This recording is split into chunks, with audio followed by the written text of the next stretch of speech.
우리의 인생에 있어서 하나님의 목적이 무엇일까 참 궁금할 때가 많이 있습니다.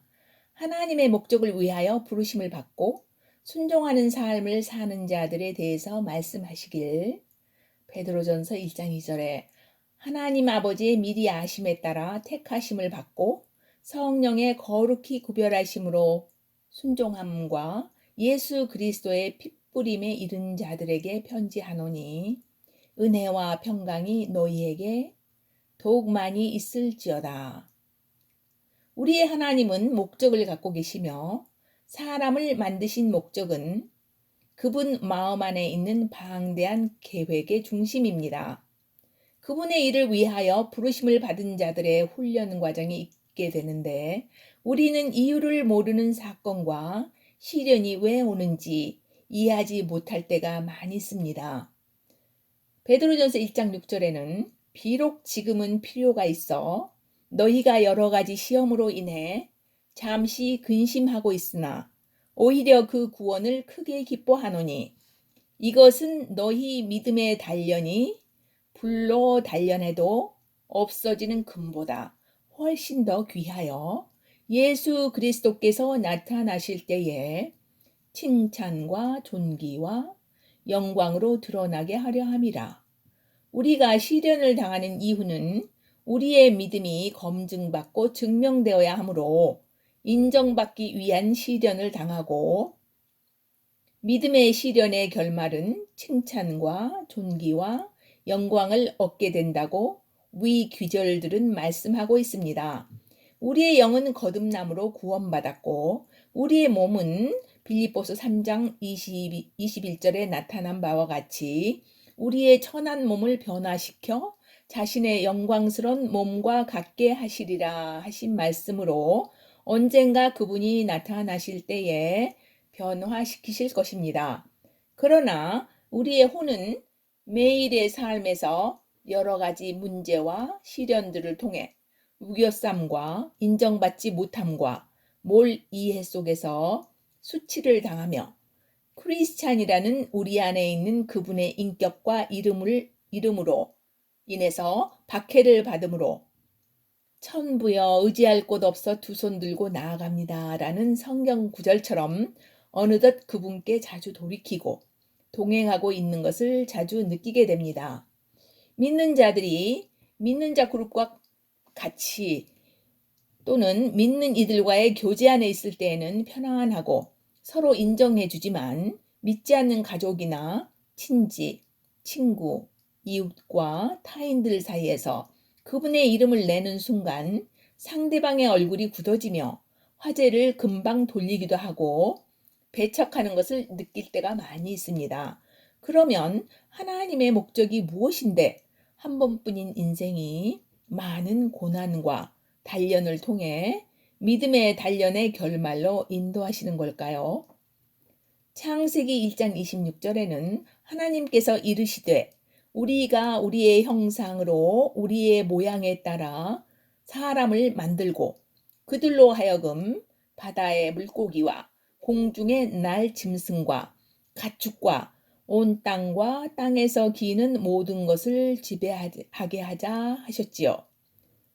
하나님께서 사람을 창조하실 때 그분의 필요를 말씀하시길 우리의 형상으로 사람을 만들고 온 땅의 만유를 통치하게 하고 특히 기는 모든 것을 지배하게 하자는 말씀은 특히 모든 기는 것, 곧 옛 뱀이요 용인 사탄을 지배하게 할 수 있는 통치자들을 만드셔서 피조물인 사람이 타락한 반역자이기도 한 피조물, 사탄을 밟고 통치하여 하나님을 대표하는 그리스도와 공동 상속자와 공동 왕으로 삼으시려는 것이었습니다.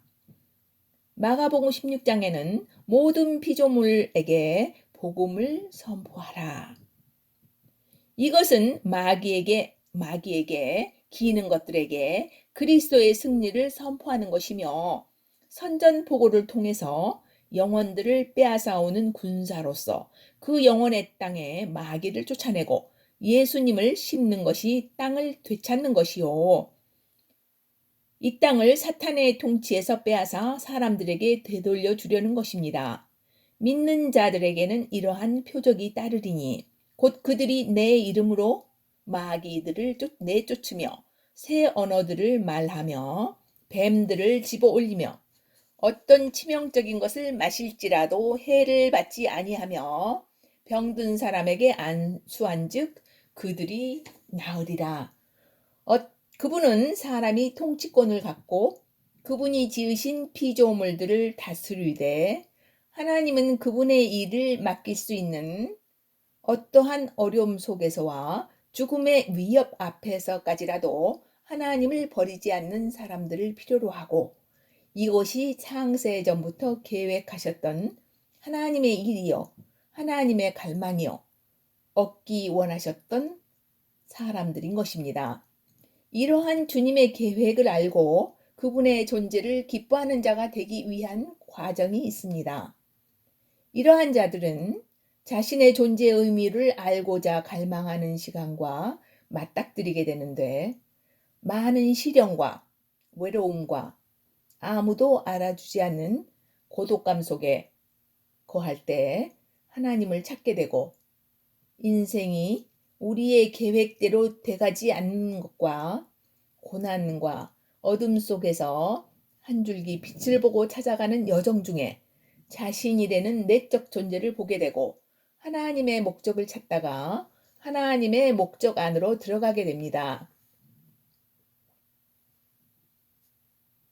하나님께서 그 아들을 우리에게 주셔서 사람의 모습으로 하나님 아버지의 목적을 이루기 위해 모든 삶, 죽음, 부활, 승천의 과정을 이루심으로 우리 각자 안에 아버지께 받은 그리스도의 영을 나누어 주셔서 피조물인 우리 사람이 피조물인 타락한 사탄에게 빼앗긴 이 땅의 권리를 찾을 수 있는 통치자로 삼으셔서 우리 안에서 승리하신 예수님의 승리를 선포케 하신 것이요.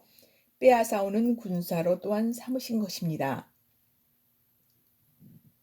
이사야서 9장 6절에는 이는 한 아이가 우리에게 태어났고 한 아들을 우리에게 주셨는데 그의 어깨에는 정사가 놓여 있고 그의 이름은 기묘자라 모사라 강하신 하나님이라 영존하는 아버지라 평강의 왕이시라 할 것임이라. 우리는 항상 기뻐하고 모든 일에 감사하고 쉬지 말고 기도해야 하는 이유가 이 놀라운 왕을 우리 안에 주신 하나님 아버지의 은혜를 받은 자들이기 때문입니다. 여러 가지 시험으로 인해 우리가 근심하는 이유를 우리들을 그리스도 안에서 통치자요 왕으로 삼았기 때문에 그러한 일이 있으며 타락한 천사인 사탄의 능력이 크고 그의 시간이 얼마 남지 않은 것을 알고 분노하여 내려와 사람들을 해치기 때문입니다. 그러므로 우리 안에 오신 대전사이신 예수님께 이 싸움을 맡기고 나를 드려야 하기 때문에 이러한 훈련 과정이 있게 되는 것입니다. 텍사스에 브라더 샴박이라는 믿음의 거인인 목사님이 계셨었는데 지금은 고인이 되셨지요.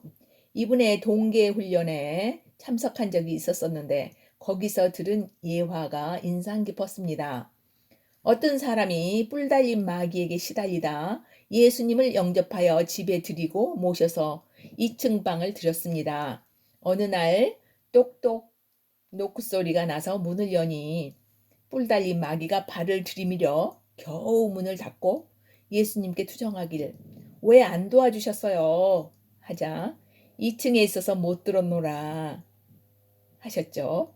다음에 아래층 거실에 계시도록 옮겨드렸는데 또 똑똑 노크 소리 문을 여니 뿔 날린 것이 이번에는 손과 발을 다 들이밀어 죽을 힘을 다해 실갱이를 하다가 문을 닫고 주님 나 죽을 뻔했는데 왜 안 도와주셨어요? 하니 거실에서도 아무 소리를 못 들었노라 하셨답니다.